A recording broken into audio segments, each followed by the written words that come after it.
Thank you, Dipan, for joining in. Shibani Sircar, Kurian, Senior Executive VP and Head of Equity Research at Kotak Mahindra AMC, joins in now. Shibani, Tata Consumer is a great story. If you had it in your portfolio, you would be raking in big bucks. But at current levels, how do you find the valuations of companies like Tata Consumer? Hi, good afternoon. Without taking company names and company specifics, let's look at what's been happening in the consumer space per se. Clearly, post-COVID, the recovery in the consumer segment has been K-shaped, with the mass segment seeing muted trends, while the premium segment across the board has recovered much faster. And that's across all consumer-facing sectors. Now, incrementally, what we have been seeing, especially where the FMCG basket is concerned, is one, from a valuation perspective, companies are now trading at multiples which are closer to their long-term averages. From a rural demand perspective as well, we have seen that rural demand has more or less bottomed out. And while there is no sharp V-shaped recovery where rural demand is concerned, but at the margin, it does appear that from here on, we should start seeing slow and steady improvement where rural demand goes. And therefore, from that perspective, FMCG as a space, specifically so more so because margin tailwind is in your favor, given that commodity costs have been under control. At this point in time, within the consumer basket, we are evaluating the entire FMCG pack, both in terms of valuations, demand uptake, as well as margins which support earnings. All right, hi Shibani, good to see you in as always. Shibani, how are you all positioned on IT? You know, people didn't have too much expectations and, it seems like that student in the class that wasn't too good, too bad, but didn't disappoint. No mischief, the street likes it. And those numbers, in fact, have got a big green signal. So how are you all positioned on tech? Hi, Nigel. Good to speak to you always. So on tech, we have been actually been cautious on tech over the last year or so, simply because of the headwinds that we saw from a macro perspective, where US and Europe, in terms of geographies, were concerned. In terms of positioning, we are slightly underway to neutral across our portfolios where IT goes. However, in the medium term, especially going into FY25, we do start seeing some improvement in revenue. And as you know, that in terms of multiples, revenues has the maximum impact.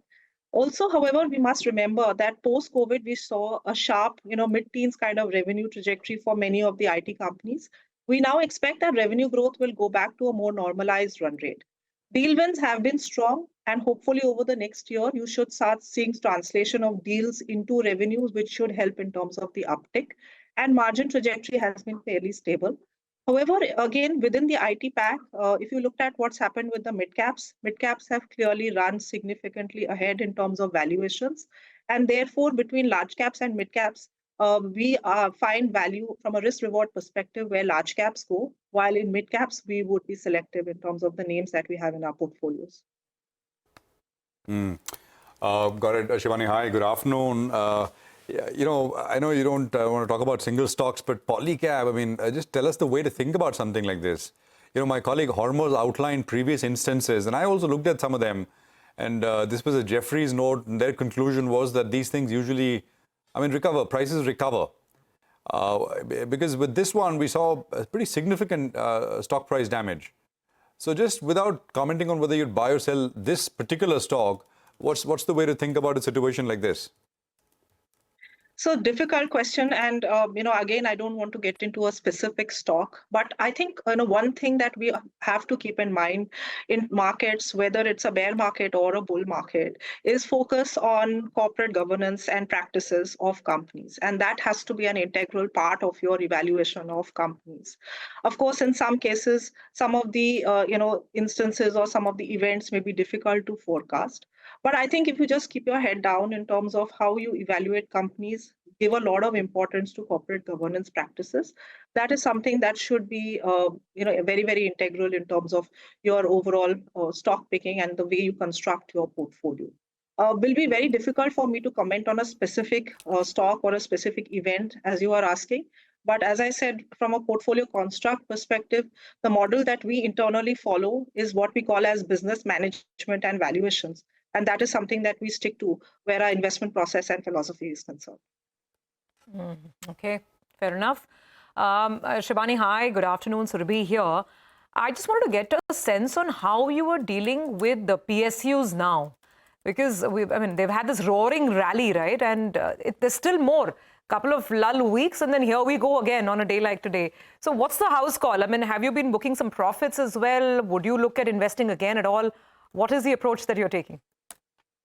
Hi, Surabhi. Always a pleasure.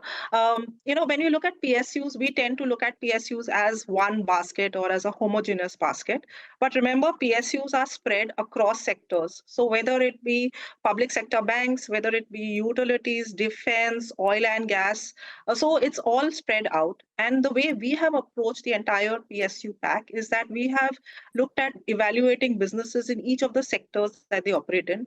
If we believe that from a company perspective, there is still scope for improvement where return ratios go, which will help support further multiple re-rating, we have looked at those stocks even within the PSU basket. So some of the spaces where we have looked at and where we have been positive within the PSU space, one has been defense, where incrementally the growth opportunity continues to remain fairly large. Within the oil and gas segment, there are pockets of opportunity, given that valuations are very attractive and possibly in your favor, which will help in terms of protecting downside risk. And within the PSU banking space, we at this point in time would believe that it is better to stick with the larger PSU banks, where you have comfort in terms of their ROA profile, which will help in terms of supporting valuations. Defense, oil and gas, and PSU banks. These are Selective three PSU pockets. Banks. Selective PSU banks, 3 pockets that you like. Clearly, railways is not on your list. So therefore, do you think there's some exuberance there? And, I don't know if you still have exposure across funds, but if you do, would you be booking profits? So I think what we need to look at is in some pockets where there has been considerable exuberance, specifically given that float has been low, we need to be cautious because there clearly froth is building up.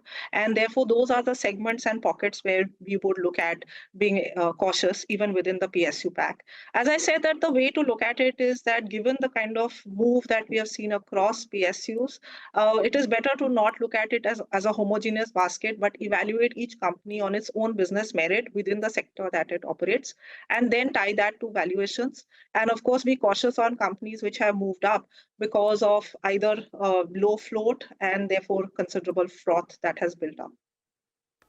Shibani, great speaking with you. Thank you very much for joining in. Markets are back to the day's high, now inching towards 22,100 and a 200-point rally on the Nifty. Some of the last hour movers include a Maruti Suzuki, which is up 1.1%, and HUL too has come in for some amount of buying, even as the morning favorites of Reliance Industries, a couple of IT names like Infosys, continue to get bid up. And PSUs like ONGC are also shining bright, 4.5% gain on ONGC right now. We will slip into a very short break. As always, we'll get you a check on what dealing rooms are saying in our segment D Street Chatter. We'll also get you a few BTST calls from our experts.